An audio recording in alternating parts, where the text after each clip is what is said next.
Hai, Assalamualaikum warahmatullahi wabarakatuh. Kali ini Karila mau menceritakan perjalanan PPG Prajabatan aku dari tahun 2022. Karena ternyata banyak teman-teman yang ternyata surprisingly mereka baru tahu kalau aku ikut PPG Prajabatan. Dan beberapa pertanyaan yang masuk itu, apa aja persyaratannya, kenapa bisa plotting 3 kali, dan kenapa juga enggak kuliahnya tuh di Cirebon aja kayak Unswagati atau Muhammadiyah Cirebon, karena banyak beberapa rekan lagi yang memang dapat di Unswagati atau Muhammadiyah Cirebon. Oke, yang pertama aku bahas mengenai persyaratannya itu aku lupa, tapi nanti aku bakalan share lagi di lain video.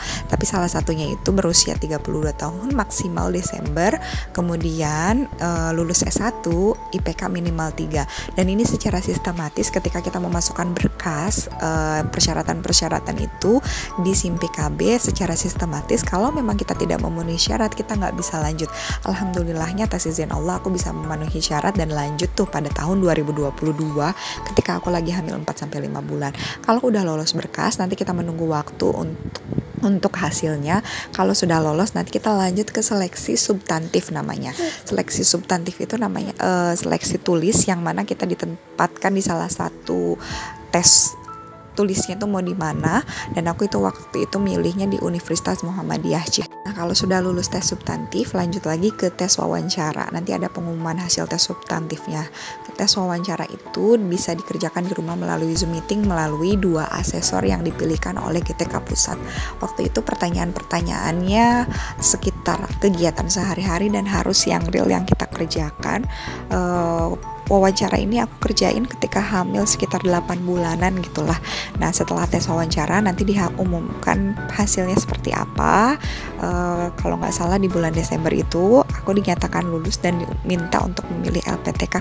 Sayang Desember 2022 itu kan aku menjelang lahiran, nggak ada pilihan LPTK terdekatnya itu Unswagati atau Muhammadiyah Cirebon. Aku juga nggak ngerti kenapa, padahal aku udah berkali-kali ngetik Universitas Swadaya Gunung Jati, aku rubah Universitas Gunung Jati Cirebon, aku rubah lagi Universitas Muhammadiyah Cirebon. Pokoknya aku klik Cirebon, itu sama sekali nggak muncul, nggak ada. Yang LPTK terdekat yang bisa aku pilih pada saat Desember 2022 itu hanyalah yang ada di Tegal dan hanyalah yang ada Universitas Pendidikan Indonesia. Karena memang hanya 2 itu yang lolos, dan memang ternyata aku lolosnya di Universitas Tegal tidak memungkinkan aku ambil, jadi aku plotting pilihnya.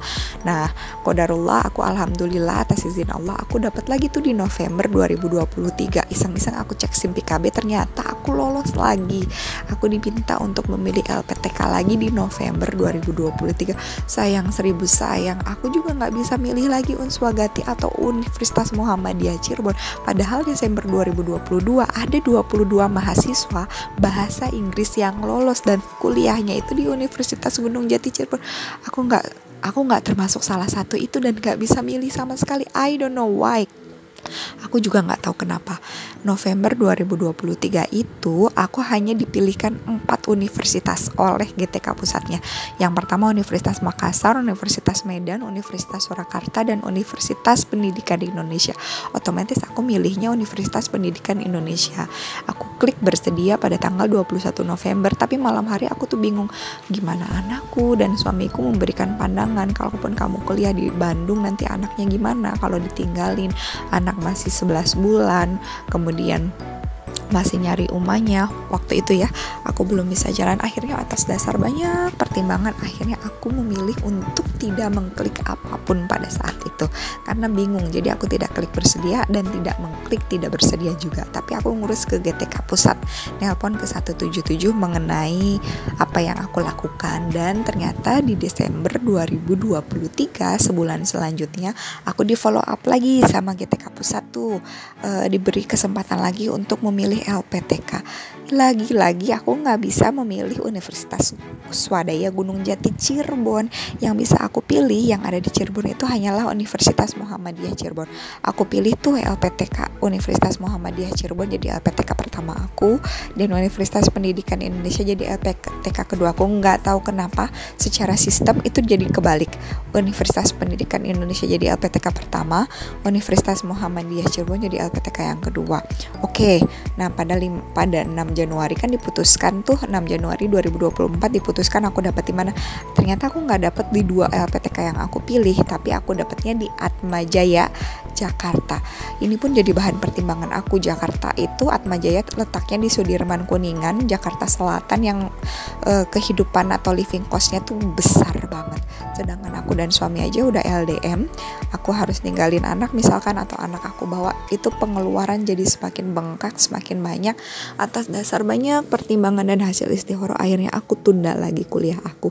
Jadi gitu perjalanannya, kenapa aku bisa plotting 3 kali. Aku berterima kasih banget kepada GTK Pusat Kemendikbud yang telah memberikan banyak sekali kesempatan, namun lagi dan lagi aku nggak dapet di domisiliku yang di Cirebon. Ketika aku bisa memilih Universitas Muhammadiyah Cirebon pun aku nggak bisa dapet LPTK itu, malah diletakkan di Atmajaya. Sayang sih kalau memang dibilang sayang, karena aku harus berjuang sampai akhir, tapi akhirnya aku lepas. Tapi ketika aku memikirkan balik lagi ke tujuan utama hidup sebagai seorang istri dan seorang ibu, ya taatku itu memang nomor 1, dan taatku terhadap suamiku itu akan mendatangkan ridhonya Allah.